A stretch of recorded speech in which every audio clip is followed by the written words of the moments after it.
Good morning students, welcome to your online class. बच्चों, आज हम लोग हिंदी सेकेंड में पुरु की महानता शीर्षक पाठ का अध्ययन करेंगे। Chapter number 14। यह सुदर्शन द्वारा लिखी गई एक ऐतिहासिक नाटक है। ऐतिहासिक नाटक किसे कहते हैं? ऐतिहासिक नाटक वह नाटक होता है जो इतिहास से संबंधित हो, इतिहास से संबंध रखता हो। और नाटक किसे कहते हैं? नाटक वह गतिविधियां है जो दृश्य और श्रव्य दोनों होता है, अर्थात जिसका रंगमंच पर अभिनय किया जा सकता है और सुना जा सकता है। उसको हम देख भी सकते हैं और सुन भी सकते हैं। यह एक प्रसिद्ध और ऐतिहासिक नाटक है। जो पुरु की महानता शीर्षक नाटक है वह एक प्रसिद्ध नाटक, ऐतिहासिक नाटक है। इतिहास में यह प्रसिद्ध है। इस नाटक में पुरु की तीक्ष्ण दृष्टि यानी उनकी दृष्टि परख, वाक्य चातुर्य, वाणी की चतुरता और एक सच्चे योद्धा को दर्शाया गया है कि महाराज पुरु कितने वाक् चातुर्य थे, उनकी दृष्टि कितनी तेज थी और वह कितने महान योद्धा थे। तो शुरू करते हैं। स्थान पर ये जगह कहाँ का है? महाराज पुरु का दरबार है। समय है दोपहर का। महाराज पुरु सिंहासन पर बैठे हुए हैं, राजा के दरबारी भी बैठे हुए हैं। पुरु भारत के एक राजा थे जिनका राज्य झेलम नदी से चिनाब नदी तक फैला हुआ था। दोपहर का समय रहता है। महाराज पुरु सिंहासन पर बैठे हुए हैं। राज दरबार में सिंहासन पे राजा पुरु बैठे हुए हैं और सभी दरबारी भी बैठे हुए हैं। दरबारी एक साथ कहते हैं, महाराज पुरु की जय हो, महाराज पुरु की जय हो, यानी राजा पुरु की जयकारा लगाते हैं। तभी एक अंगरक्षक दरबार में प्रवेश करता है, अंदर आता है। अंगरक्षक कहता है, यूनान के महाराज सिकंदर का राजदूत महाराज की सेवा में आया है। वह अंदर आने की आज्ञा मांग रहा है। आज्ञा मीन्स अनुमति मांग रहा है। अंगरक्षक कहता है, पुरु कहते हैं उसे उपस्थित किया जाए, यानी जो राजदूत है यूनान का, उसे दरबार में उपस्थित किया जाए। अंगरक्षक बाहर चला जाता है। राजदूत अंदर आता है। यूनान का जो राजदूत है वह अंदर प्रवेश करता है। वह यूनानी ढंग से राजा को सलाम करता है, यानी महाराज पुरु को सलाम करता है। फिर एक पत्र वह महाराज पुरु को देता है जो सिकंदर द्वारा भेजा गया रहता है। पुरु कहता है, अपने एक मंत्री से पुरु कहता है, मंत्री जी हमारा ख्याल है, ख्याल मीन्स विचार, हमारा विचार है कि आप यूनानी भाषा जानते हैं, पढ़िए क्या लिखा है। यानी यूनान के राजा द्वारा जो पत्र लिखा गया है वह यूनानी भाषा में लिखा गया है। तो राजा पुरु अपने एक मंत्री को पत्र देते हुए कहते हैं कि हमारा विचार है कि आप यूनानी भाषा जानते हैं, पढ़िए पत्र में यूनान के राजा ने क्या लिखा है। मंत्री पढ़ते हुए कहता है, निकाटोर अलेक्जेंडर की तरफ से महाराज पुरु को सलाम। सिकंदर का एक नाम निकाटोर अलेक्जेंडर भी था। अलेक्जेंडर के नाम से भी सिकंदर जाना जाता था। तो कहता है, निकाटोर अलेक्जेंडर की तरफ से महाराज पुरु को सलाम। महाराज को मालूम हो कि जुपिटर का बेटा सिकंदर, जुपिटर यानी यूनान के जो महाराजा थे उनका बेटा सिकंदर दुनिया को जीतने के लिए यूनान से निकला है। उस पत्र में लिखा है कि सिकंदर दुनिया को जीतने के लिए यूनान से निकला था। यह एक वास्तविक घटना पर आधारित है। सिकंदर जो था बहुत ही महत्वाकांक्षी शासक था यूनान का, और वह विश्व विजेता बनना चाहता था। इसीलिए वह यूनान से भारत की तरफ इस उद्देश्य से आया था कि वह भारत को भी यूनानी राज्य में सम्मिलित कर लेगा। तो उसने लिखा था कि जुपिटर, पत्र में लिखा था, जुपिटर का बेटा सिकंदर दुनिया को जीतने के लिए यूनान से निकला है, लेकिन वह नहीं चाहता बेगुनाहों का खून बहाया जाए। बेगुनाह वे लोग जिन्होंने कोई गुनाह नहीं किया है, जिन्होंने कोई गलती नहीं किया है, ऐसे लोगों का खून बहाना नहीं चाहता है सिकंदर। इसलिए जिस तरह महाराज आम्भी और उसके मित्रों ने, दोस्त यानी मित्र ने यूनान के सामने अपना सिर झुका दिया है, यानी यूनान की अधीनता को स्वीकार कर लिया है।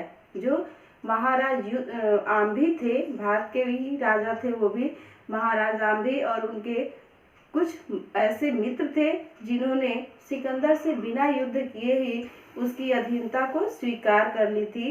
तो इसी उद्देश्य से उसने अपने दूत को पुरु के पास भी भेजा था कि पुरु भी सिकंदर की अधीनता को स्वीकार कर ले।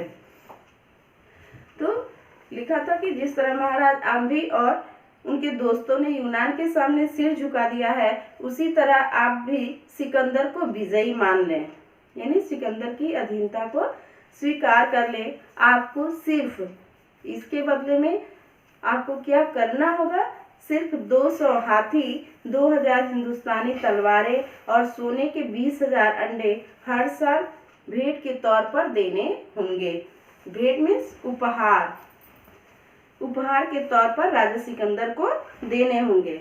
वो पत्र में ये शर्त रखता है कि आप यूनान की अधीनता, सिकंदर की अधीनता को स्वीकार कर ले, और उसके बदले में आपको हर साल यानी प्रत्येक वर्ष 200 हाथी, 2000 हिंदुस्तानी तलवारें और 20,000 सोने के अंडे सिकंदर को देने होंगे। मंत्री पढ़ते पढ़ते रुक जाता है। मंत्री जो पत्र पढ़ रहा होता है वो पढ़ते पढ़ते रुक जाता है, फिर थोड़ी देर बाद आगे पत्र को पढ़ता है। मंत्री आगे क्या पढ़ता है, अंत में लिखा है कि इसके बदले सिकंदर इस बात का भरोसा देता है कि आपके राज्य में कोई रोक टोक नहीं करेगा, यानी महाराज पुरु अपने राज्य में जैसे शासन कर रहे हैं वैसे ही शासन करते रहेंगे। सिकंदर उसमें कोई हस्तक्षेप नहीं करेगा, बल्कि अगर कोई तीसरी शक्ति यानी कोई तीसरा राजा पुरु के राज्य पर आक्रमण करता है, हमला करता है, तो सिकंदर की सेना महाराज पुरु की सहायता करेगी। पुरु कहता है, राजदूत तुम अपने बादशाह से कह दो कि आज तक उसने हिंदुस्तानी तलवारें देखी है, हिंदुस्तान के बहादुर नहीं देखे हैं, क्योंकि हिंदुस्तान की जो तलवारें थीं वो बहुत ही प्रसिद्ध थी। तो महाराज कहते हैं राजदूत से, राजा पुरु कहते हैं कि राजदूत तुम अपने महाराज से जाकर कह देना कि अभी तक उसने हिंदुस्तान की तलवारों की प्रशंसा केवल सुनी है, अभी हिंदुस्तान के बहादुरों को उन्होंने नहीं देखा है। दरबारी खुश हो जाते हैं जब राजा पुरु यह बात कहते हैं, तो उनके दरबार में जितने भी दरबारी बैठे हुए हैं वो सभी खुश हो जाते हैं। पुरु कहता है, फिर राजदूत कहता है, मेरे बादशाह ने आपकी तरफ मित्रता का हाथ बढ़ाया है, यानी वो आपके साथ युद्ध नहीं करना चाहते हैं और आप बिना युद्ध किए उनकी अधीनता स्वीकार कर लीजिए। वो कहता है कि आपके सामने उन्होंने मित्रता का हाथ बढ़ाया है। पुरु कहते हैं, फिर राजा पुरु कहते हैं, यह मित्रता का हाथ नहीं पर अभिमान का हाथ है। अभिमान मीन्स घमंड, घमंड का हाथ है, क्योंकि तुम्हारे राजा सिकंदर को अपने बाहुबल पर, अपनी शक्ति पर बहुत ही घमंड है, तो यह मित्रता का हाथ उन्होंने नहीं बढ़ाया है। वह चाहता है कि हम एक दास की तरह उसके सामने घुटने टेक कर उसके हाथ को चूमे, यानी उसकी अधीनता को स्वीकार कर लें और उसकी गुलामी को गुलाम बन जाए। लेकिन पुरु ने दूसरों का सिर अपने सामने झुकाना सीखा है। राजा पुरु कहता है कि राजा पुरु दूसरों का सिर अपने सामने झुकाना सीखे हैं, अपना सिर दूसरों के सामने झुकाना नहीं सीखा, यानी दूसरों की अधीनता स्वीकार करना पुरु ने नहीं सीखा है। फिर राजदूत आगे कहता है, मैं फिर एक बार बड़े अदब से कहता हूँ। अदब मीन्स विनम्रता से कहता, अर्ज करता हूँ। अर्ज करना मीन्स विनती करता हूँ आपसे कि आप सोच लें। अर्ज मीन्स निवेदन करना। कहता है कि मैं एक बार फिर विनम्रता से आपसे निवेदन करता हूँ कि आप सोच लीजिए कि इसका परिणाम, नतीजा मीन्स परिणाम क्या होगा। लड़ाई, और लड़ाई बुरी चीज़ होती है, क्योंकि कोई भी लड़ाई होता है दो राजाओं के बीच में या दो देशों के बीच में, तो उससे धन और जन दोनों की हानि होती है। पुरु कहता है, लड़ाई में लोग जागते हैं, उठते हैं और जीवन के मैदान में आगे बढ़ते हैं। कहता है कि जब लड़ाई होता है तो लोग जागते हैं, उनकी चेतना जागृत हो जाती है, जाग उठती है, और वह जीवन के मैदान में, जो जीवन का मैदान है, क्षेत्र है, उसमें वो आगे बढ़ते हैं। उनकी अपनी शक्ति का अनुभव होता है, उनको अपने पराक्रम का अनुभव होता है कि वो कितने शक्तिशाली है, कितने पराक्रमी हैं।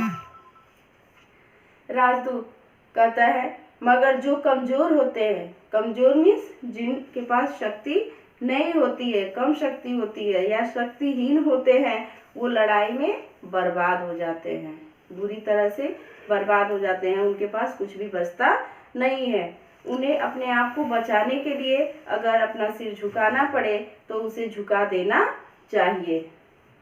दरबारी कहता है कि जो कमजोर होते हैं, जिनके पास शक्ति कम है, ऐसे लोग लड़ाई में बर्बाद हो जाते हैं, और अगर ऐसे लोगों को अपने आप को बचाना है, अपने आप को सुरक्षित रखना है, तो उन्हें अपना सिर झुका देना चाहिए।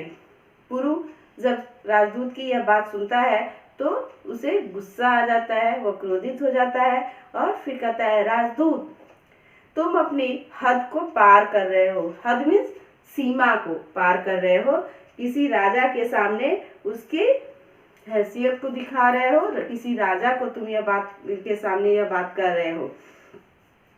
फिर भी मैं तुम्हें क्षमा करता हूँ, तुमने अपनी हद को पार किया, अपनी सीमा को पार किया, फिर भी मैं तुमको माफ करता हूँ। क्या हम तुमसे एक बात पूछे? वह यूनान के राजदूत से कहता है कि क्या मैं तुमसे एक बात पूछूं? अगर हम इन्हीं शर्तों के साथ तुम्हारे बादशाह के पास मित्रता का हाथ बढ़ाएं तो क्या वह मित्रता के हाथ को आदर से पकड़ लेगा या फिर घृणा से झटक देगा? यानी जो राजा सिकंदर ने शर्त भेजी है कि बिना युद्ध किए राजा सिकंदर की अधीनता को स्वीकार कर लीजिए और उसके बदले में 200 हाथी 2000 हिंदुस्तानी तलवारें 200 हाथी 2000 हिंदुस्तानी तलवारें और सोने के 20,000 अंडे हर साल आप भेंट के तौर पर राजा सिकंदर को भेजिएगा। अगर मैं ये शर्त के साथ तुम्हारे राजा के पास मित्रता का हाथ बढ़ाऊं तो क्या वह इस मित्रता के हाथ को आदर के साथ, सम्मान के साथ पकड़ेंगे या फिर नफरत से इस हाथ को झटक देंगे, यानी इस शर्त को से मना कर देंगे। जब यूनान का राजदूत यह बात सुनता है तो वो उसे भी यह बुरा लगता है और फिर कहता है वो, मेरा बस बादशाह संसार को जीतने के लिए पैदा हुआ है, वह दोस्ती की भीख मांगने के लिए पैदा नहीं हुआ है। पुरु कहता है तो पुरु भी अपने देश का झंडा ऊंचा रखने के लिए पैदा हुआ है, उसे मिट्टी में मिलाने के लिए पैदा नहीं हुआ, यानी अपने देश के झंडे को झुकाने के लिए पैदा नहीं हुआ है, किसी के सामने सिर झुकाने के लिए पैदा नहीं हुआ है। अपने मंत्री की तरफ देखता है, राजा पुरु अपने मंत्री की तरफ देखते हैं और फिर मंत्री से कहते हैं, मंत्री जी यूनानी राजदूत के हाथ सिकंदर के लिए जवाहरातों से जड़ी हुई सोने की 2 रोटियां भेज दी जाए। वह अपने मंत्री को आदेश देता है कि यह जो यूनान का राजदूत है उसके हाथों से सिकंदर के लिए जवाहरातों से जड़ी हुई सोने की 2 रोटियां भेज दीजिए। फिर जितने भी दरबारी हैं जब ये पुरु की बात सुनते हैं तो हैरान हो जाते हैं, आश्चर्यचकित हो जाते हैं और एक दूसरे की तरफ देखने लगते हैं कि सोने की रोटियां और हीरे जवाहरात जड़ी हुई रोटियों से क्या मतलब है, महाराज पुरु ने ऐसा क्यों कहा है। और राजदूत भी चौंकता है। पुरु फिर अपने बात कहने का अर्थ को बताते हैं कि मैंने क्यों यह बात कही है। वह मुस्कुराते हुए कहते हैं, और लोगों को आटे, मक्की, जौ आदि से बनी हुई रोटियों की भूख लगती है, लेकिन तुम्हारे सिकंदर को सोने, हीरे, जवाहरात से बनी हुई रोटियों की भूख लगती है। यानी सिकंदर जो है वह क्या है, धन का भूखा हुआ है। उसको जौ, मक्के, आटे की रोटी पसंद नहीं है, उसको इसकी भूख नहीं है, बल्कि उसको तो धन की भूख है। इसीलिए अगर ऐसा न होता तो वह दुनिया के सुख चैन को इस तरह से नाश नहीं करता। वो कहता है कि अगर तुम्हारे राजा को धन की भूख नहीं होती तो वह दुनिया का सुख चैन इस तरह से नहीं छीनता, इस तरह से उसमें बाधा नहीं डालता, दुनिया के सुख चैन का नाश नहीं करता। राजदूत कहता है, महाराज आप मेरे सामने मेरे बादशाह की बेइज्जती कर रहे हैं, अपमान कर रहे हैं, लेकिन जब आप मेरे बादशाह के सामने होंगे तो आपके मुंह से ऐसे शब्द नहीं निकलेंगे। सिकंदर का राजदूत कहता है कि आप मेरे सामने उसको ये राजा पुरु की यह बात अच्छी नहीं लगती है और वो कहता है कि आप मेरे सामने ही मेरे बादशाह की बेइज्जती कर रहे हैं, लेकिन जब आप मेरे बादशाह के सामने होंगे, जब आप सिकंदर के सामने होंगे तो आपके मुंह से ये शब्द नहीं निकल सकेंगे। पुरु मुस्कुराता है। पुरु फिर से हंसता है। हम जो कुछ कह रहे हैं तुम्हारे बादशाह के मुंह पर ही कह रहे हैं। पुरु ये जब सारे संवाद होते हैं तो पुरु यह समझ जाता है कि जो मेरे दरबार में उपस्थित हुआ है वह यूनान का राजदूत नहीं बल्कि राजदूत के वेश में स्वयं सिकंदर ही है। तो वह कहता है कि हम जो भी कह रहे हैं वह तुम्हारे बादशाह के मुंह पर ही कह रहे हैं। राजदूत कहता है आप क्या फरमा रहे हैं, फरमा रहे मीन्स क्या कह रहे हैं। पुरु एक एक शब्द पर दबाव डालते हुए कहता है, जोर देकर कहता है, यानी एक एक शब्द धीरे धीरे और बहुत ही बलपूर्वक कहता है। हम यह कह रहे हैं कि हमारे दरबार में इस समय सिकंदर का राजदूत नहीं बल्कि राजदूत के वेश में स्वयं सिकंदर खड़ा है। सारे दरबारी राजा पुरु की बात को सुनकर चौंक जाते हैं और उनके मुंह से निकलता है सिकंदर, और जो राजदूत है वो भी हैरान हो जाता है और उसके भी मुंह से निकल जाता है सिकंदर। पुरु मुस्कुराता है, हंसता है और उंगली उठाकर दोबारा कहता है, क्या कहता है पुरु, हम अपने सामने सिकंदर के दूत को नहीं बल्कि स्वयं खुद सिकंदर को देख रहे हैं। खुद में स्वयं जो यह हमारे दरबार में यह खड़ा है वह राजदूत नहीं बल्कि स्वयं सिकंदर है। क्या आप इस बात से इनकार कर सकते हैं, क्या आप मना कर सकते हैं कि आप सिकंदर नहीं हैं? राजदूत कहता है, नहीं, हम इस बात से इनकार नहीं कर सकते। यानी सिकंदर यह स्वीकार कर लेता है कि हाँ, मैं राजदूत नहीं बल्कि सिकंदर ही हूँ।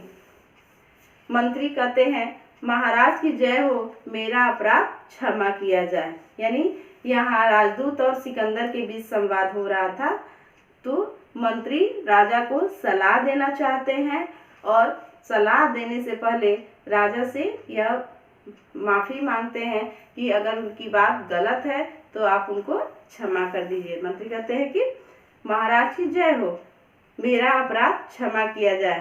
पुरु फिर मुस्कुराते हुए ही कहता है, आप क्या कहना चाहते हैं?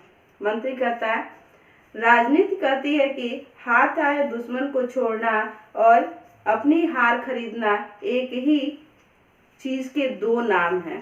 अगर हमारे हाथ कोई दुश्मन आ जाता है, हमारे सामने हमारा दुश्मन खड़ा है और उसको छोड़ देना अपनी हार को खरीदने के समान है, यानी ये दोनों एक ही चीज के नाम हैं। पुरु फिर मुस्कुराते हुए ही कहता है, भारत की राजनीति कहती है राजदूत बनकर जो भी आए उससे राजदूत का सा ही व्यवहार होना चाहिए, यानी अगर कोई राजदूत बनकर आता है तो उसके साथ राजदूत जैसा ही व्यवहार होना चाहिए, चाहे वह कोई भी हो। सिकंदर राजदूत के वेश में है, यानी वह सिकंदर राजा यूनान के राजा के वेश में नहीं बल्कि एक राजदूत के वेश में है। फिर सिकंदर से कहते हैं, राजन अब हमारी भेंट युद्ध भूमि में ही होगी, युद्ध के मैदान में ही अब हम दोनों मिलेंगे। आशा है उस समय आप राजदूत न होंगे। वो कहता है कि उस समय आप राजदूत नहीं होंगे, उस समय आपको हम क्षमा नहीं करेंगे और आप अकेले भी नहीं होंगे, आपके साथ आपकी सेनाएं होंगी। उस समय हमारी और तुम्हारी जुबानें नहीं लड़ेंगी बल्कि तलवारें लड़ेंगी, यानी जो राज दरबार में संवाद हो रहा है एक दूसरे से, उस समय एक दूसरे से बातें करके हम लोग जो प्रकट कर रहे हैं, उस समय हम अपनी बातों से एक दूसरे को नहीं हराने की कोशिश करेंगे बल्कि हमारी और तुम्हारी तलवारें लड़ेंगी। पुरु दरबार अपने सिंहासन से उठ जाता है, सारे दरबारी खड़े हो जाते हैं। पुरु फिर कहता है, सिंहासन से उतरते हुए कहता है, मंत्री जी, महाराज सिकंदर को राज सेना की रक्षा में नदी किनारे तक पहुंचा दिया जाए, क्योंकि जो सिकंदर की सेना थी वह नदी के किनारे ठहरी हुई थी, रुकी हुई थी। तो कहता है, पुरु कहते हैं, अपने मंत्री को आदेश देते हैं कि महाराज सिकंदर को राज सेना के साथ राज सेना की रक्षा में नदी के किनारे तक पहुंचा दीजिए ताकि उन्हें कोई नुकसान न पहुंचा सके, यानी हमारे राज्य में कोई महाराज सिकंदर को नुकसान न पहुंचा सके। फिर सिकंदर से कहता है, यूनानाधीश नमस्कार। सिकंदर कहता है, महाराज पुरु, हमने आज तक किसी को सलाम नहीं किया है, यानी किसी के सामने अपने सिर को नहीं झुकाया है, लेकिन आप सही मायने में एक बहादुर हैं, एक योद्धा हैं, हम आपको सलाम करते हैं।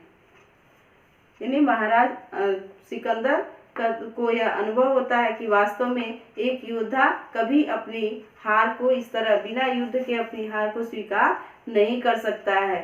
तो आप सही मायने में एक योद्धा है, एक बहादुर है, हम आपको सलाम करते हैं। यानी सिकंदर महाराज पुरु की बहादुरी को सलाम करता है।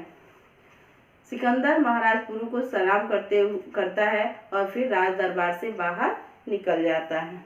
इस तरह से पर्दा गिर जाता है और नाटक समाप्त हो जाता है। इस नाटक का जीवन मूल्य है, वीरता और साहस व्यक्ति को दृढ़ और पराक्रमी बनाता है। यानी अगर हमारे अंदर दृढ़ता है, हमारे अंदर साहस है, हिम्मत है, तो हम पराक्रमी बनेंगे, यानी हम हर जीत को हासिल कर सकते हैं। आपको इसका PDF भेज दिया गया है, पहले ही भेज दिया गया है। इसके क्वेश्चन आंसर और एक्सरसाइज भी भेज दिए गए हैं। व्याकरण बोध से संबंधित प्रश्नों के उत्तर भी भेज दिए गए हैं। इसमें जो भी एक्सरसाइज आपको समझ में नहीं आएगा, आप एक बार फिर से लाइव क्लास में पूछ सकते हैं। धन्यवाद।